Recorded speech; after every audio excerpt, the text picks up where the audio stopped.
boy, I feel bad. Did we ever get the global warming researchers?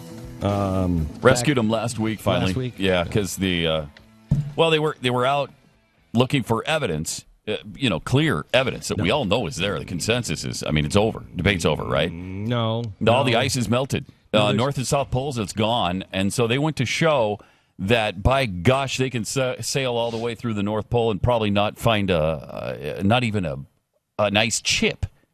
Well, they got stuck in 10 feet of ice. And just the 10 feet. Just though. 10 feet, though. Mm-hmm.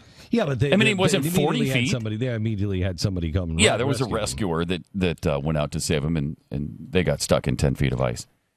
And then another group went out and rescued. But it was only rescuers. the Russians, Americans, and the Chinese that tried to rescue them. And then finally they all got stuck. They succeeded after several days of being stuck in ice. Here's the interesting thing.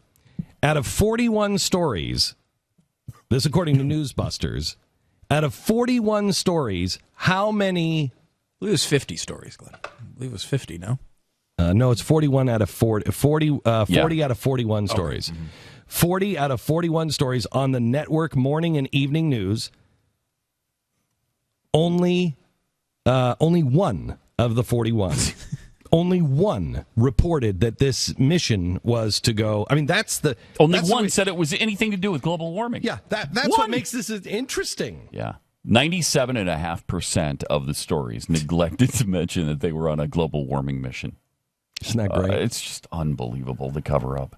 Well, the great thing is they continue to discredit themselves because we wouldn't have known. They just really keep thinking they live in a different... They think they're living, I guess, with Ron Burgundy. Yeah, I guess so. They think that they still are living in the 1970s where Walter Cronkite can say something, and it is so. No. You have the internet, you boobs. They called the original ship that got stuck, of the global warming scientists and researchers, they called them passengers, trackers, and tourists. Tourists. There were none of those things. They were all researchers looking for... They were all scientists looking to... evidence of no ice. By the way, am I right in... I read a story this weekend that said that there is more ice and less melt on the southern pole. Yeah, there was record ice on the south. Weren't we told that all the penguins and the polar bears were all going to die?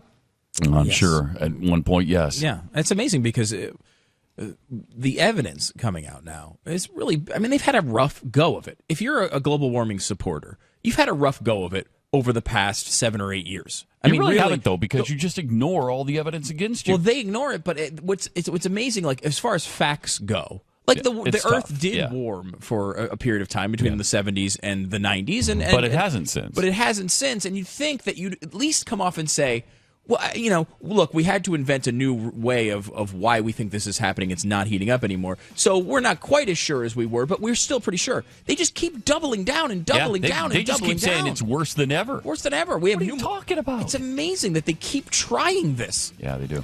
You've been doing this for 10 years, and it's not working. It's working for Kim Jong-il. No. Or Kim Jong-un. Yeah. Whatever it is. Yeah. That guy over in North Korea, you just keep denying it, saying what? The people are happy. The people are fat and sassy. Works for him.